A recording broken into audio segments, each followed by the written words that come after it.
नमस्कार साथियों। यहाँ हम सारणिक की श्रृंखला में अभी तक सहखंडज और व्युत्क्रम को ज्ञात कर चुके हैं। आज हम यहाँ आव्यूह की सहायता से समीकरण के हल करना सीखेंगे। तो आइए देखते हैं कि किसी आव्यूह की सहायता से समीकरण निकाय के हल किस प्रकार किए जा सकते हैं। इसे एक उदाहरण द्वारा समझते हैं।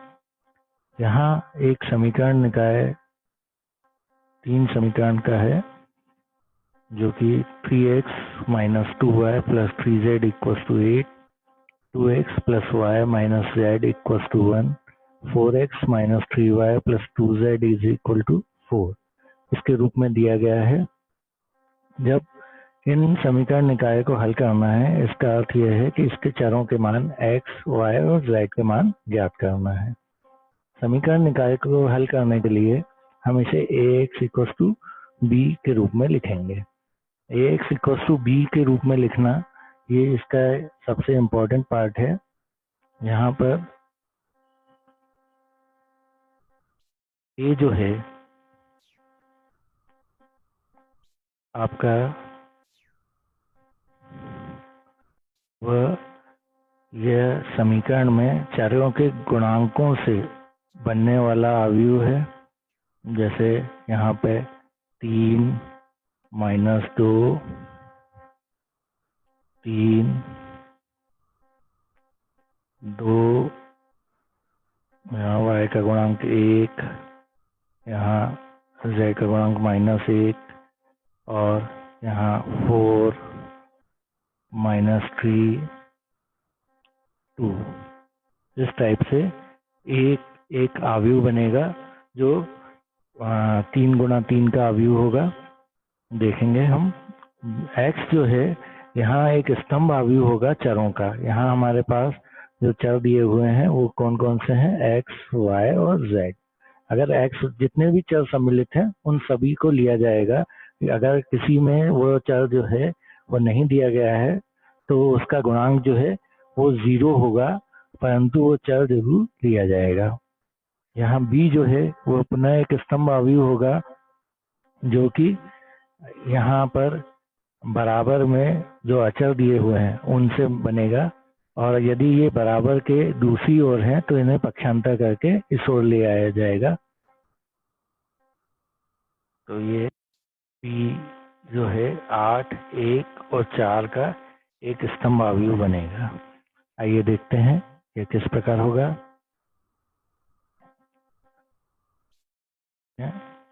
पहले यहाँ पर 1, 3 - 2, 3, 3 - 2, 3, 2, 1 - 1, 2, 1 - 1, 4 - 3, 2, 4 - 3, 2 से 3 × 3 कोटि का एक अवयव बना है, जो a द्वारा प्रदर्शित है, जो यहाँ पर a है।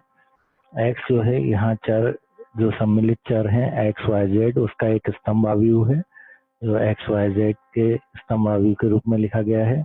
b जो है अचरों का स्तंभ अवयव है, 8, 1, 4 के रूप में लिखा गया है। अब इसको हल करने के लिए हम इसके दोनों ओर a इनवर्स का गुणा कर दें या इसका पक्षांतर कर दें, तो हमारे पास x बराबर a इनवर्स b प्राप्त होता है। a इनवर्स b जो प्राप्त होगा, तब हमारे पास जो प्रॉब्लम है वो इस प्रकार बदल जाएगी कि अब हमें a इनवर्स ज्ञात करना है। a इनवर्स अब हमें ज्ञात कर लेना है। तो a इनवर्स ज्ञात करेंगे, इसके लिए इस a का इनवर्स ज्ञात करेंगे, और इनवर्स के लिए पहले कंडीशन, जैसे सबसे पहले ये देखते हैं कि हमारा दिया हुआ अवयव जो है वो व्युत्क्रमणीय है कि नहीं। आइए व्युत्क्रमणीय है या नहीं देखने के लिए हम सबसे पहले इसके सारणिक का मान ज्ञात करते हैं। सारणिक का मान ज्ञात करने के लिए इसका सारणिक का मान ज्ञात किया है। देखिए यहाँ पे मैं क्वेश्चन के ए को लिख लेता हूँ। जो ए है हमारा 3 - 2, 3, 2, 1 - 1, 4 - 3, 2। इसके सारणिक का मान ज्ञात किया है, तो ये 3 इसको संबंधित पंक्ति को और संबंधित स्तंभ को छुपाने पर 1 -1 -3 2, 1 का गुणा 2 में करने पर 2 और -3 का गुणा -1 में करने पर 3, 2 और 3 का अंतर 2 -3। इसी प्रकार अगला 2 4 + 4, यहाँ पर प्लस हो गया है क्योंकि ये 1 2 है, इसलिए माइनस और ये माइनस होने के कारण प्लस हो गया है। यहाँ पे 2 × 2 4 माइनस का 4 अर्थात प्लस का 4 हो गया है। इसी प्रकार 3 × -6 -4, तो -17 आया है जो कि 0 के बराबर नहीं है। अतः हम ये कह सकते हैं कि हमारा a जो है व्युत्क्रमणीय है और इसके व्युत्क्रम का अस्तित्व है। अब यदि इसके व्युत्क्रम का अस्तित्व है तो व्युत्क्रम ज्ञात करने के लिए, जैसा आप सब लोग पूर्व में देख चुके हैं, हमें इसके सहखंड ज्ञात करने होते हैं और सहखंड ज्ञात करके सहखंड का आव्यूह बनाकर उसका परिवर्त लेके एडजॉइंट ज्ञात करते हैं और एडजॉइंट में डिटरमिनेंट वैल्यू को डिवाइड करके हम इनवर्स फाइंड आउट कर लेते हैं। तो यहाँ देखते हैं, हम सबसे पहले इसके सहखंड ज्ञात करेंगे। सहखंड A11 ज्ञात करने के लिए, जैसा आप सभी लोग जानते हैं, A11 ज्ञात करना है तो चूंकि ये 1 + 1 2 जो इवन है तो इसका चिन्ह परिवर्तित नहीं होगा और उसके उपसारणिक का मान जो है वो ज्ञात कर लिया जाएगा। उपसारणिक का मान जो है 2 में 1 का गुणा करने पर 2 की प्राप्ति हुई यहाँ पर, और यहाँ पर -3 में -1 का गुणा करने पर 3 की प्राप्ति हुई और 2 और -3 करने पर -1 की प्राप्ति हुई। इस प्रकार हमें A11 जो है -1 मिला। इसी प्रकार और भी A12, A13 इत्यादि ज्ञात कर लेंगे, जो कि आपको मालूम है। यहाँ A जो है यह आपके सहखंड को प्रदर्शित कर रहा है। A11 जो है अवयव A11 का सहखंड है। जिस प्रकार और भी मैं आपको A21 के बारे में बता देता हूँ। A21 निकालने के लिए यहाँ पर हम A21 अवयव को देखेंगे। A21 अवयव से संबंधित पंक्ति को छुपा देंगे और A21 से संबंधित स्तंभ को भी छुपा देंगे। बचे हुए अवयव के उपसारणिक का मान ज्ञात करेंगे और चूंकि 2 + 1 3 ऑड है, इसलिए इसका चिन्ह परिवर्तित हो जाएगा। तो इसके सारणिक का मान ज्ञात करने के लिए, उपसारणिक का मान ज्ञात करने के लिए -2 में 2 का गुणा किया तो -4 आया और -3 में 3 का गुणा किया तो -9 आया। -4 और माइनस का 9 अर्थात +9 हो गया, तो ये 5 आया। और चूंकि ये 2 1 अवयव है, इसलिए इसका चिन्ह परिवर्तित होके यहाँ पर माइनस हो गया है। तो इसलिए हम यहाँ पर देख सकते हैं कि A21 -5 आया है। इसी प्रकार आप इसके सभी सहखंड निकाल सकते हैं। यहाँ पर हम सभी सहखंड ज्ञात करने के बाद इनके एक आव्यूह का निर्माण करेंगे। तो देखते हैं, इस प्रकार A इनवर्स जो है हमारा आया है adjoint of A upon determinant value of A। तो यहाँ जब इसके आव्यूह का निर्माण किया तो आव्यूह के निर्माण में यहाँ -1 -8 -10 फर्स्ट रो में आएगा, लेकिन जब उसका परिवर्त ज्ञात कर लेंगे तो ये जो पहला रो है ये पहले स्तंभ में चेंज हो जाएगा, जहाँ ये इस प्रकार चेंज कर दिया गया है। ये -1 -8 -10 -5 -6 1 -1 9 एंड 7, इस प्रकार इसका परिवर्त भी ले लिया गया है और इसमें डिटरमिनेंट वैल्यू का भाग कर दिया है, जो कि आप पूर्व में सीख चुके हैं। अब आइए देखते हैं इसके आगे। जब हम भाग करेंगे तो उससे पहले यहाँ पर जब हमने x बराबर A इनवर्स B लिखा था, तो x बराबर A इनवर्स B, ये हमारा A इनवर्स है और ये B है। ये इस प्रकार आया है हमारा x बराबर A inverse B।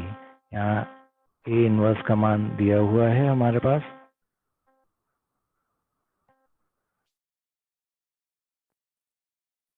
A inverse का मान है और ये हमारे बी का मान है। तो x के स्थान पर हमने उस स्तंभावी को रख दिया है जो कि एक्स वाई जेड चर से मिलकर बना है। ए इनवर्स ये है।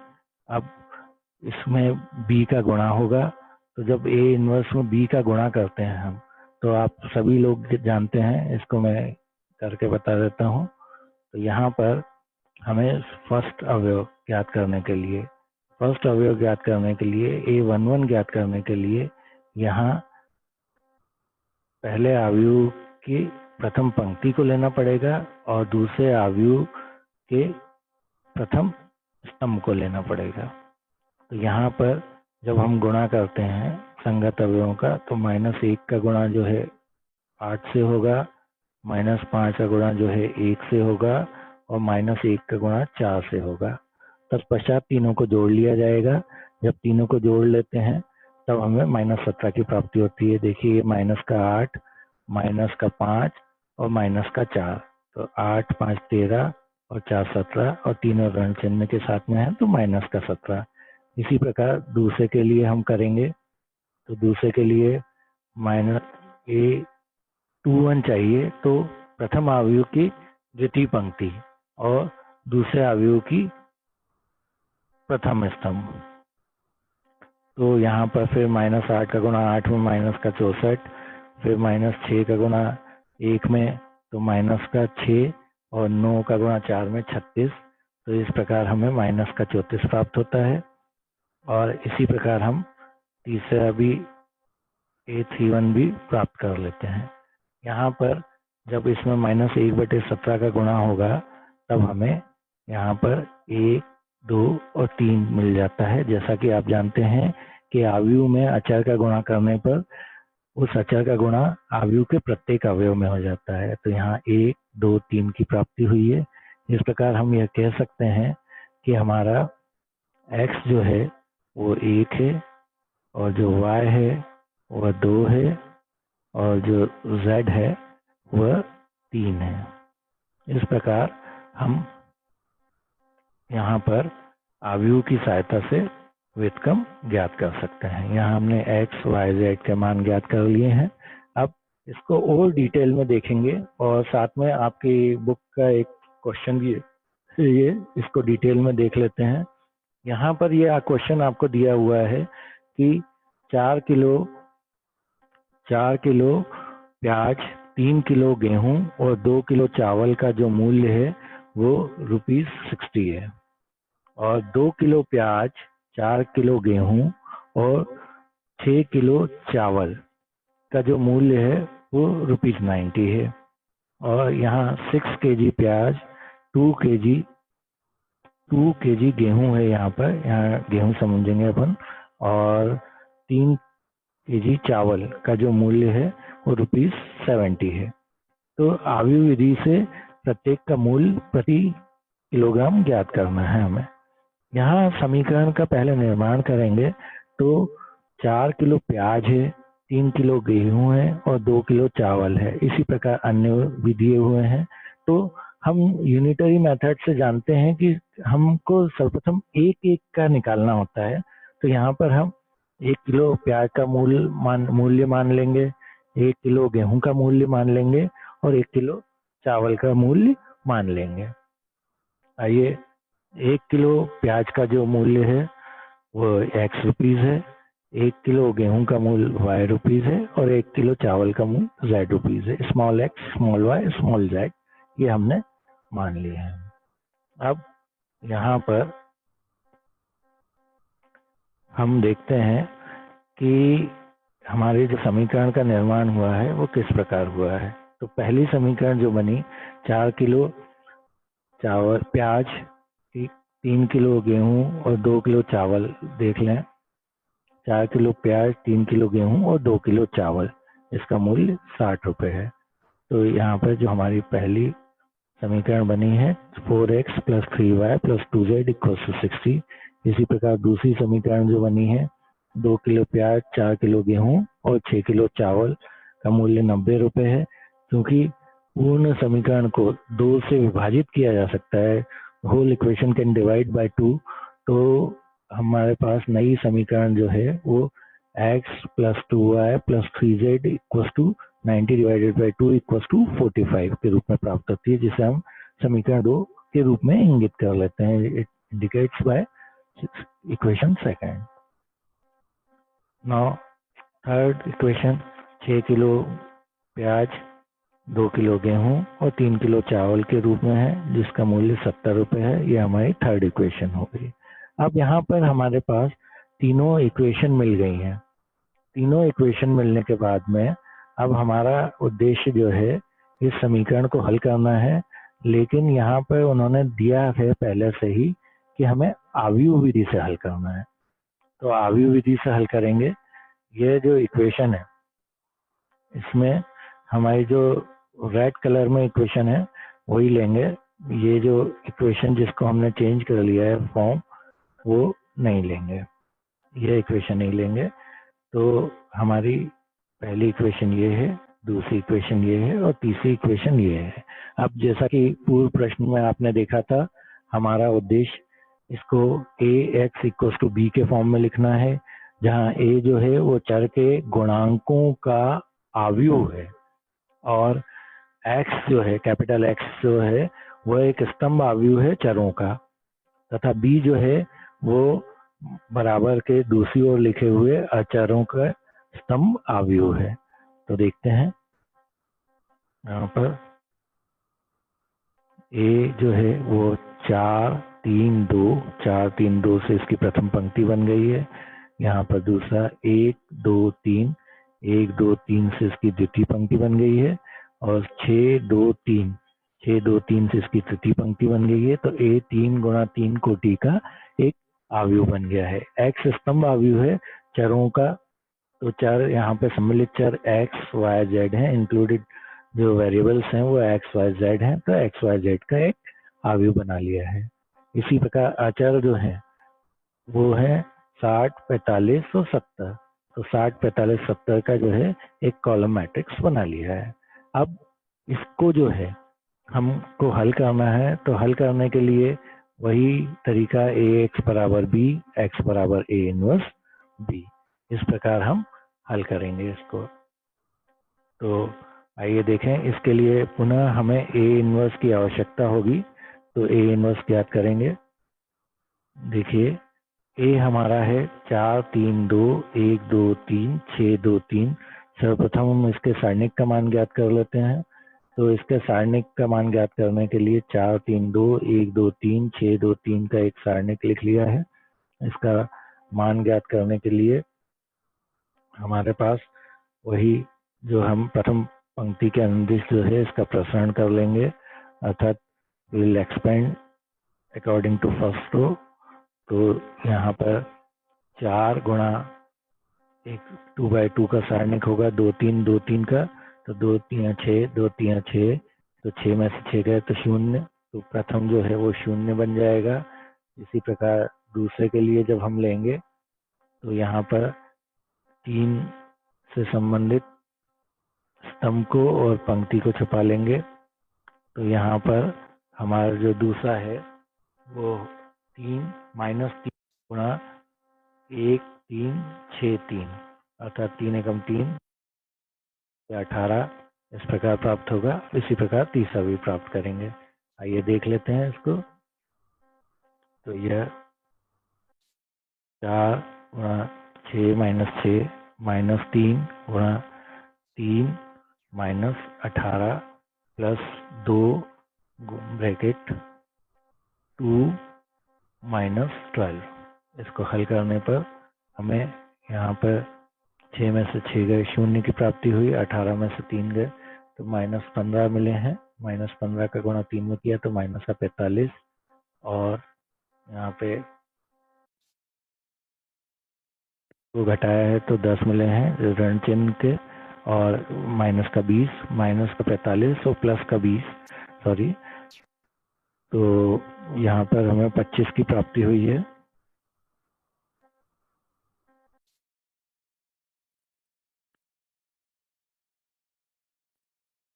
यहाँ हम देखते हैं कि हमारा जो अवयव का जो सारणिक है वह 0 से इतर है। देखिए ये हमारा यहाँ पर प्लस का जो है 45 और माइनस का 20, जिस प्रकार 25 आया है। अब हम इसके पश्चात सहखंड ज्ञात करेंगे। सहखंड ज्ञात करने के लिए हम A11, A12 इत्यादि ज्ञात करेंगे। तो हमारा दिया हुआ जो अवयव है A बराबर 4, 3, 2, 1, 2, 3, 6, 2, 3 है।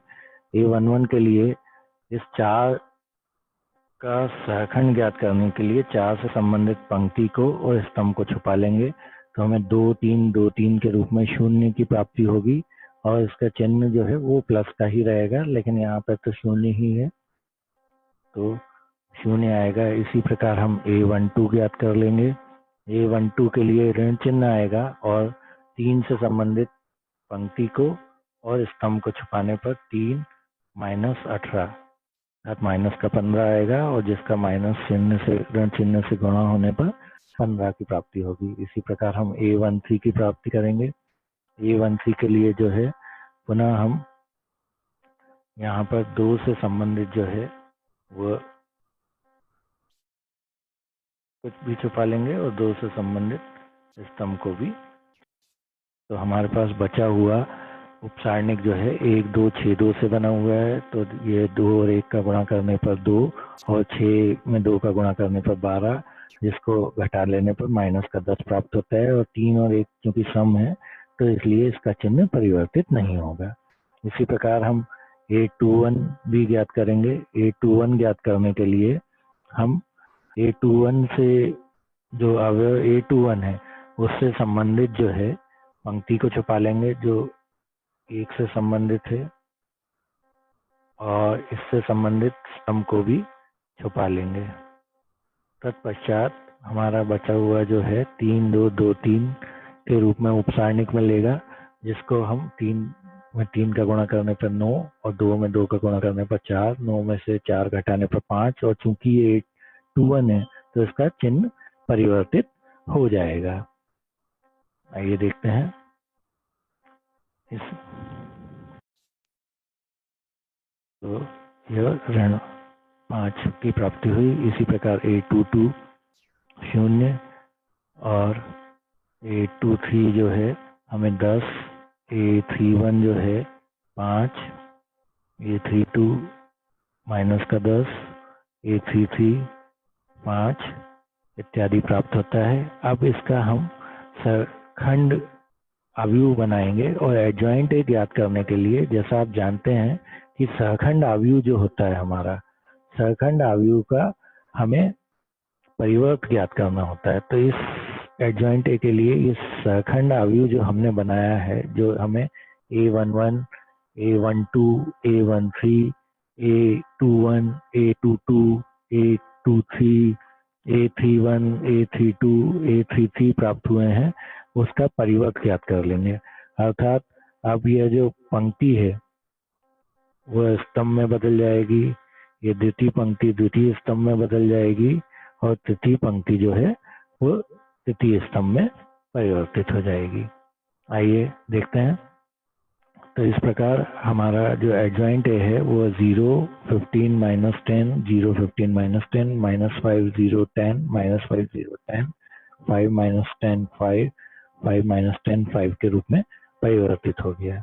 अब हमें A इनवर्स ज्ञात करना है। तो A इनवर्स के लिए हम जानते हैं A इनवर्स बराबर adjoint of A divided by determinant value of A। तो यहाँ पर हम वैल्यू रखेंगे और इसे ज्ञात करेंगे।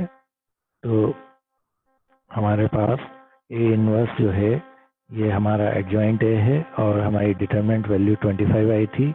इसको 25 से डिवाइड, 25 से पूरा डिवाइड नहीं हो रहा है तो हम 5 से कर लेते हैं और 5 यहाँ पे छोड़ लेते हैं, ऐसा कर सकते हैं, ये ध्यान रखें। तो 5 से डिवाइड करने पर 0, -1, 1, 0, -1, 1, यहाँ पर 3, 0, -2, 3, 0, -2, -2, 2, 1। तो ऐसा ध्यान रखें, इससे गणना में आसानी होती है। अब हमारा उद्देश्य x बराबर a इनवर्स b को अप्लाई करके यहाँ पर चरों का मान ज्ञात करना है। तो ax बराबर b, x बराबर a inverse b। a inverse हमने ज्ञात कर लिया है, जो कि हमारा निम्न प्रकार से है। यह हमारा a इनवर्स है। b हमें पूर्व में ही ज्ञात है, b जो हमें पूर्व में ही ज्ञात था वह हमारा ये है, और x जो है वह हमारे चरों का स्तंभाव्यूह है। तो x जो है हमारे चरों का स्तंभाव्यूह है। इसको अब हम गुणा कर लेंगे। गुणा को दर्शाया गया है। गुणा के लिए आप जानते हैं जब प्रथम अवयव लेना a11 लेना होता है तो 1 1 है, अर्थात पहले अवयव की पहली पंक्ति ली जाएगी और दूसरे अवयव का पहला स्तंभ लिया जाएगा। a21 के लिए 2 1 है तो पहले अवयव की दूसरी पंक्ति और दूसरे अवयव का पहला स्तंभ लिया जाएगा। तो आइए देखते हैं इसको। यहाँ पर a11 के लिए यह पंक्ति और यह अवयवों का गुणा करके जोड़ लिया जाएगा। a21 के लिए ये लिया जाएगा, a21 के लिए ये पंक्ति और यही स्तंभ लिया जाएगा। इस प्रकार हम आगे ज्ञात करेंगे। तो आइए देखते हैं इसको। इस प्रकार हमें 1/5 एज इट इज, और यहाँ 0 का गुणा 60 में, -1 का गुणा 45 में, +1 का गुणा 70 में, इस प्रकार यह a11 प्राप्त होगा। इसी प्रकार a12 प्राप्त होगा और a13 प्राप्त होगा। अब हम इसको हल कर लेते हैं। हल करने के पश्चात हमें यहाँ पर मिलता है x y z बराबर 1/5, 25, 40, 40। तो इस 5 1 से भाग कर देते हैं प्रत्येक अवयव में, तो 5, 8 और 8 की प्राप्ति होती है। इस प्रकार हम ये कह सकते हैं कि x का जो मान है वह 5 है, y का जो मान है वह 8 है और z का जो मान है वह 8 है। अतः 1 किलो जो प्याज है उसकी कीमत जो है वो 5 रुपये है, और 1 किलो गेहूं की कीमत 8 रुपये है, और 1 किलो चावल की कीमत जो है वह भी 8 रुपये है। इस प्रकार हमने x y z के मान ज्ञात कर लिए। आशा है आप सभी लोग अवयव की सहायता से समीकरणों के हल ज्ञात करना सीख गए होंगे। धन्यवाद। और इसी प्रकार हम आगे जो है रिवीजन भी करेंगे।